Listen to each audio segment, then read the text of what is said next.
আসসালামু আলাইকুম এভরিওয়ান। আজকে রান্না করব পুঁটি মাছের চচ্চড়ি। আমার মারা এটা চচ্চড়ি বলে, যেহেতু পুঁটি মাছ দেশি মাছ খেতে অনেক মজা লাগে। আর মায়ের হাতের রেসিপি অনেক মজা, অনেক মজা। আমরা খেয়েছি, আমাদের অনেক ভালো লেগেছে। এখানে দেশি আলু নিয়েছে, কাঁচামরিচ, ধনিয়ার পাতা, পুঁটি মাছ, পেঁয়াজের ফুল সব কিছু দিয়ে আজকে কি করবে চচ্চড়ি। এত মজা লেগেছিল আমাদের খেয়ে। আমার মেয়ে বলতেছে যে মা, আমরা তো গুঁড়া মাছ খাই না। ওই হিসাবে অনেক মজা হয়েছে, আমরা সবাই খেয়েছি, অনেক ভালো লেগেছে। আশা করি আপনারাও খাবেন। আমার মায়ের হাতের এই গুঁড়া মাছের চচ্চড়িটা এত মজা, এত মজা, অনেক মজা। আমরা তো ছোট থাকতে ভাই বোন কারাকরি, মানে একদম কারাকারি লেগে যেত আমাদের খেতে, যে কে কতটি খেয়ে ফেলবো এই অবস্থা। আমরা তো এখনকার বাচ্চারা তো খেতেই চায় না, কিন্তু আমরা মায়ের হাতে এটা অনেক মজা করে খেতাম। দেখেন আমার মা কিভাবে মাখাইতেছে, একদম মাখায় টাকায় শেষ করে ফেলতেছে।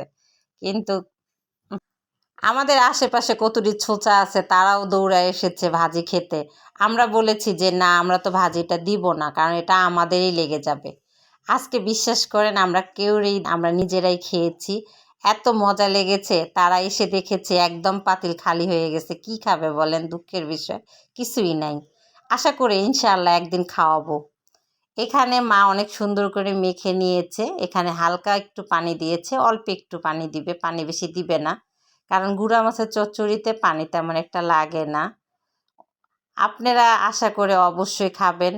আর আমার মায়ের হাতের রান্না এটা অনেক মজা হয়, অনেক মজা হয়। আমরা ছোট থেকে খেয়েছি, একদম সিগনেচার আইটেম আমার মার হাতের এটা। এত ভালো হয় যে বলার মতো না। দেখেন অনেক সুন্দর দেখতে, কত লবণীয়, এত মজা লাগতেছে দেখে, মনে হইতেছে আমি খেয়ে ফেলি। আমরা তো এটা অনেক আগে খেয়ে ফেলেছি, ভয়েসটা পরে দিয়েছি দেখে আমার আবার মানে অনেক লোভ লাগতেছে যে আমি আবারও খাই। আমার মা খেয়ে বলতেছে যে না, মানে আমার মারও পছন্দ হয়েছে। ইনশাআল্লাহ আমাদের পাশেই থাকবেন, আমরা যেন এইভাবেই থাকতে পারি। আমাদের জন্য লাইক, কমেন্ট, শেয়ার বেশি বেশি করে করবেন। আল্লাহ হাফেজ।